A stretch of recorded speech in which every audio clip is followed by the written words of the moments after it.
Recognition and response का हमारे पास second part है एंटीबॉडीज़। एंटीबॉडीज़ जैसे देखें, रिकग्निशन एंड रिस्पॉन्स में दोनों कंपोनेंट इन्वॉल्व हैं। एक तरफ आपकी एंटीजन है और एक तरफ आपकी एंटीबॉडी है। एंटीजन बॉडी के अंदर इंटर होती है और एंटीबॉडी उसके साथ क्या करती है, इंटरेक्ट करती है। अब ये जो इंटरेक्ट है ये मल्टीपल नॉन कोवलेंट बॉन्ड होते हैं, जिसके अंदर आपके हाइड्रोजन बॉन्ड हो सकते हैं, आयनिक बॉन्ड हो सकते हैं, वैंडरवाल फोर्सेज हो सकती हैं और hydrophobic. You know it very well. एक ब्रीफ सा हम ओवरव्यू देखते हैं। ये जो आपकी बॉन्डिंग है हाइड्रोजन और ऑक्सीजन के दरमियान, this is known as the hydrogen bond. Ionic bond का है, एक साइड पे पॉजिटिव चार्ज है और एक साइड पे नेगेटिव चार्ज है, that is ionic bond. Hydrophobic interaction क्या है कि water loving and water repelling. Water loving अपने आप को इकट्ठा कर लेते हैं, रिपेलिंग अपनी एक शेप बना लेते हैं। तो ये जो आपको दिखाया गया है बेसिकली उसी हाइड्रोफोबिक इंटरेक्शन की शेप दिखाई है। और वंडरवाल फोर्सेस क्या है, दो सेल्स के दरमियान जब वो करीब आते हैं उनके दरमियान एक फोर्स होती है जो इंतहाई वीक फोर्सेस है, उनको हम क्या कहते हैं, वैंडरवाल फोर्सेस। और आपके पास अल्टीमेटली आयनिक बॉन्ड उधर भी हैं और ये भी आपके आयनिक बॉन्ड है। तो ये वो सारी बॉन्डिंग है जो आपको क्या प्रोवाइड करती है, किस्म का इंटरेक्शन प्रोवाइड करती है। और ये इंटरेक्शन आपको एंटीजन और एंटीबॉडी को बाइंड करने में अल्टीमेटली हेल्प करता है।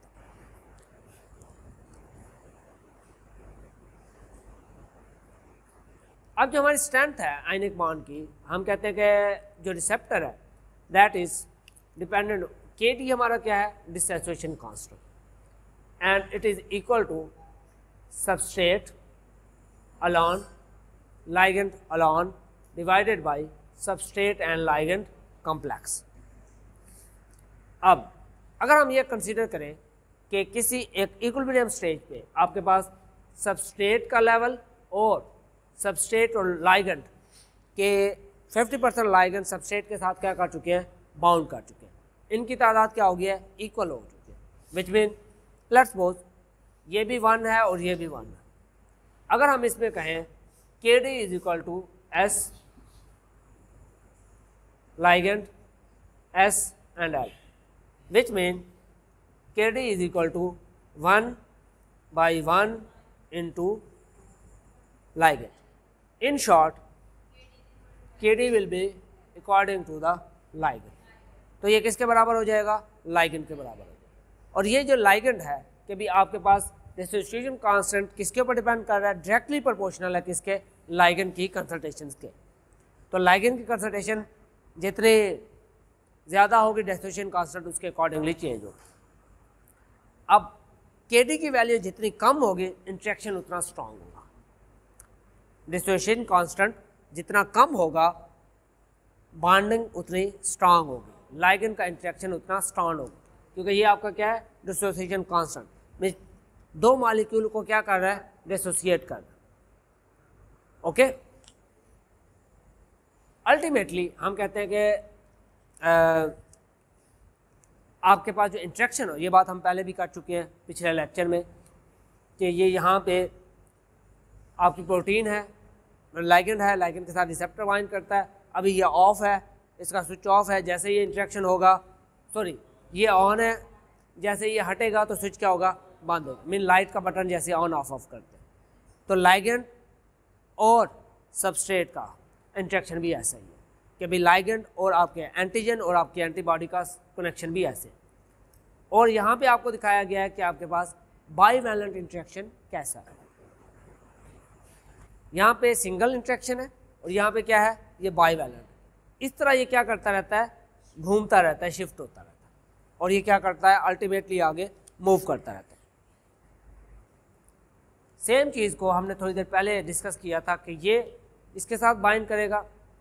अब यहाँ पे ये एक एंटीजन है, ये दो एंटीबॉडीज हैं, ये एक एंटीजन इसके साथ अटैच है, और यहाँ पे ये एक एंटीजन यहाँ पे और यहाँ पे दो एंटीबॉडीज के साथ अटैच है, एक एंटीजन दो एंटीबॉडीज। अब इसी तरह ये इनके साथ देखें, यहाँ पे इंटरेक्शन शो कर रहा है, इसको हम कहते हैं आपके पास एविडिटी कहलाती है कि वो कितने मॉलिक्यूल बना रहा है। अब यहाँ पे 2 या 3 अटैच हैं, 2-3 यहाँ पे भी अटैच हो सकते हैं। जितने वो इंडिविजुअल इंटरेक्शन देगा उतनी आपकी क्या होगी, अल्टीमेटली एंटीबॉडी होगी। इन सब का कलेक्टिव हम कहते हैं this is a sort of combinatorial expression. Combinatorial का मतलब है कि ये सारे क्या करते हैं, मिल के कंबाइन एक इफेक्ट डालते हैं और आपकी लाइगेंड बाइंडिंग एफिनिटी क्या होती है, चेंज होती है। कम्बिनेटोरियल इंट्रैक्शन देखने के लिए हम ये देखते हैं कि ये एक मेम्ब्रेन है, ये एक्सटीरियर है, बाहर की सरफेस है, और ये इंटीरियर है, सेल की अंदर की सरफेस है। अल्फा रिसेप्टर और अल्फा रिसेप्टर, ये लो एफिनिटी रिसेप्टर, हालांकि इनकी शेप पूरी हो रही है। इंटरलोकिन 3 इसके साथ बाइंड कर रही है, इसके साथ इंटरलोकिन 5 बाइंड कर रहा है, और इसके साथ GM-CSF ग्रैनुलोमोनोसाइट सेरिब्रोस्पाइनल फ्लूइड, ये लिखा होगा बुक में, आप देख लीजिएगा। ये इसके साथ ये बाइंड कर रहा है, हालांकि शेप पूरी है, बट फिर भी इंट्रैक्शन क्या हो रहा है, वीक है।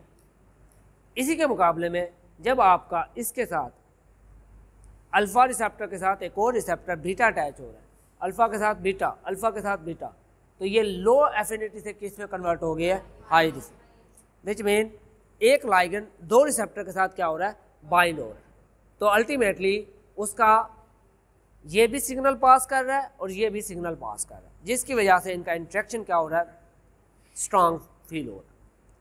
यहाँ तक कोई क्वेश्चन है तो मेरा पूछ लो, ठीक है।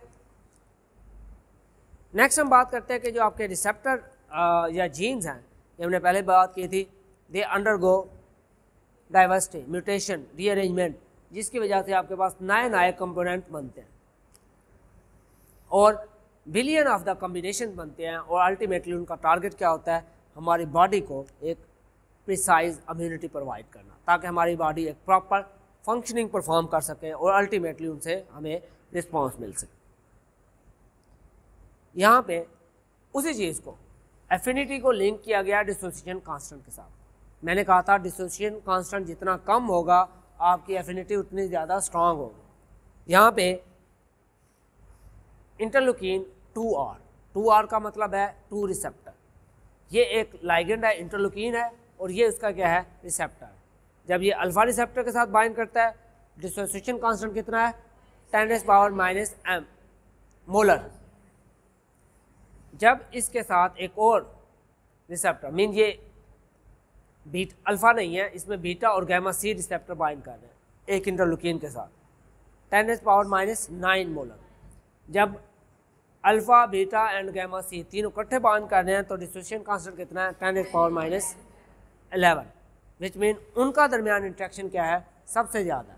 अगेन अगर डिसोसिएशन कांस्टेंट की पावर लो हो, नेगेटिव में जितनी बड़ी होगी इसका मतलब है उतनी लो है, वो छोटी वैल्यू है, तो इनका इंट्रैक्शन आपस में क्या होगा, ज़्यादा होगा।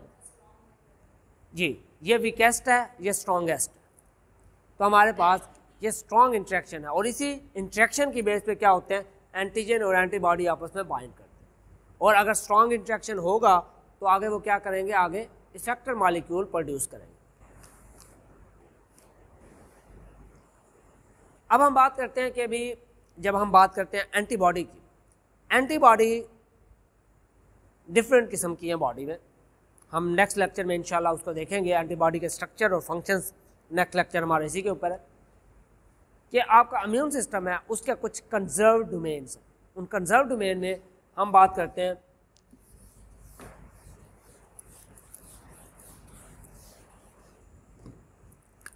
कि आपके पास 110 अमाइनो एसिड होंगे सीक्वेंस के, उसके अंदर बीटा शीट्स होंगी, 3 या 6 स्ट्रैंड होंगे उसके, और उसके अंदर इंट्रैक्शन होगा डाइसल्फाइड बॉन्ड का। ये 3-4 चीज़ें बेसिक होंगी जो भी आपकी एंटीबॉडीज़ मौजूद होंगी। और उसके अलावा हम बात करते हैं कि भाई जिन के अंदर ये चीज़ें मौजूद होंगी, जिस प्रोटीन के अंदर, हम उसको कहते हैं these proteins are known as immunoglobulin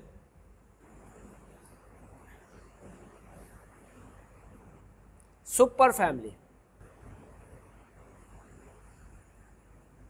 इनको हम क्या कहते हैं बेटा, immunoglobin super family. Super family क्यों कहते हैं, क्योंकि they are large number of protein जो इस कंडीशन को क्या करते हैं, सेटिस्फाई करते हैं। Let have a look on some examples. बेटा इसको थोड़ा सा फोकस करें अगर कुछ नज़र आता है। अच्छा चले रहने दो, कुछ छोड़ दो।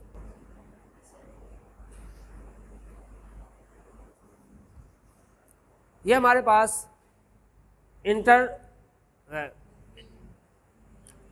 अमीनोग्लोबिन अल्फा, अमीनोग्लोबिन बीटा, हेट्राडाइमर। इसके अंदर देखें ये डाइसल्फाइड बॉन्ड है, इसके अंदर बीटा चेन है और इसके अंदर 110 अमीनो एसिड की चेन है। यही डोमेन इसके अंदर है, अमीनोग्लोबिन IgM के अंदर यही डोमेन इसके अंदर मौजूद है। और अगर हम आगे चलते जाएं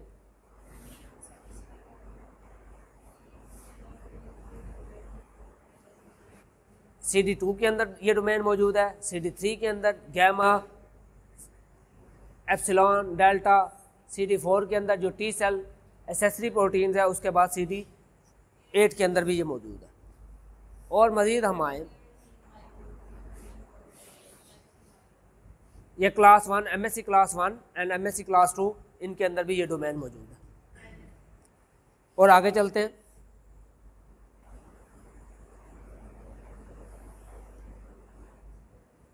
ये हमारे पास CD64 है, FC गैमा R1, ये अमीनोग्लोबिन के FC रीजन के ऊपर है। ये नेक्स्ट लेक्चर में मैं आपको बताऊंगा FC रीजन कौन सा होता है। सिमिलरली हमारे पास ये कुछ एडिशन मालिक्यूल है। एडिशन मालिक्यूल होते हैं जो ग्लू की तरह, गोंद की तरह स्टिक हो जाते हैं, जो बाइंडिंग में और ट्रैपिंग में के अंदर हेल्प करते हैं। इसके अंदर VCAM1, ICAM2, ICAM1 और LFA3 है। उन सब के अंदर देखें ये डोमेन क्या है आपके मौजूद है। इसी तरह पॉली अमीनोग्लोबिन रिसेप्टर, ये डोमेन भी इसके अंदर मौजूद है। तो ओवरऑल देखें ये फ्यू एग्जांपल्स हैं जिनके अंदर ये ये सारे डोमेन मौजूद हैं और ये इन कंडीशन को सेटिस्फाई कर रहे हैं। That's why they are known as the immunoglobulin super family. तो जहाँ ये कंडीशन सेटिस्फाई होंगी, कंप्लीट होंगी, they are known as the immunoglobulin super family. ये बच्चों यहाँ पे कोई क्वेश्चन है तो पूछ लें। नहीं है? अच्छा नाउ अब हम बात करते हैं कि जो हमारे पास आपके अम्यून जो रिसेप्टर है, एंटीजन रिसेप्टर है, they can B transmembrane, they can B cytosolic या साइटोसोल में हो सकते हैं, और सेक्रेटेड या एक जगह से दूसरी जगह पे क्या हो जाए, सेक्रीट हो जाए। ट्रांसमेम्ब्रेन का मतलब होता है कहीं पे बाउंड है, साइटोसोलिक का मतलब है वैसे ही क्या कर रहे हैं, साइटोसोल में मूव कर रहे हैं, घूम रहे हैं। अगर सेक्रेटेड या ट्रांसमेम्ब्रेन है, they can be B cell, कि बी सेल आपके पास सॉल्युबल, हमने शुरू से ये बात करते हैं B cell are the soluble protein, but they can also be transmembrane, ये बाउंडेड भी हो सकते हैं। बट जहाँ तक बात है आपके टी सेल की, दे आर ओनली ट्रांसमेम्ब्रेन, ये सॉल्युबल फॉर्मेट में नहीं होते, ये सिर्फ और सिर्फ किस फॉर्मेट होते हैं, ट्रांसमेम्ब्रेन फॉर्म में होते हैं। और इसके अलावा कुछ और रिसेप्टर होते हैं जो साइटोसोलिक होते हैं, जिनको ये ऐसे सेल हैं जो वायरल की प्रोटीन को क्या करते हैं, डिटेक्ट करते हैं। अब यहाँ पे देखें हमारे पास मेम्ब्रेन बाउंडेड BS, ये दोनों ही बी सेल्स हैं। ये सिक्रेटेड मॉलिक्यूल हैं जो ब्लड में सॉल्युबल फॉर्म में घूम रहे हैं, जबकि ये क्या है, मेम्ब्रेन बाउंडेड। सेक्रेटेड फॉर्म का मतलब है ये बॉडी के अंदर मूव कर रहे हैं हर जगह पे, और इसके ऊपर क्या है, हाइड्रोफिलिक सेगमेंट है जो वाटर लविंग है और जो मूवमेंट में और सॉल्युबिलिटी में इसको क्या करता है, हेल्प करता है। जबकि यहाँ पे देखें ये आपके BCR है, ये BCR क्या है, बी सेल रिसेप्टर, और BCR को हम क्या कहते हैं, बेसिकली दीज आर एंटीबॉडीज।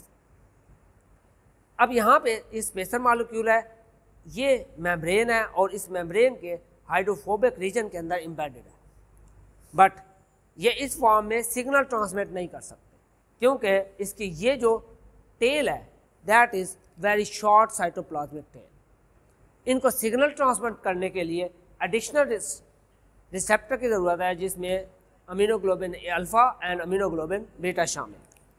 अगर मैं आपको यहाँ पे दिखाऊं, ये अमीनोग्लोबिन अल्फ़ा और अमीनोग्लोबिन बीटा, यहाँ पे हम इसको रीड करके आए, सॉरी तो इसकी ये एक साइटोप्लाज्मिक टेल है जो इसको हेल्प करती है आगे फर्दर मीन आप कह लें कि अभी सिग्नल ट्रांसडक्शन में, और इसको हेल्प करती है मज़ीद जो फ्यूचर मालिक्यूल्स हैं उनका प्रॉपर फंक्शन परफॉर्म करने के लिए।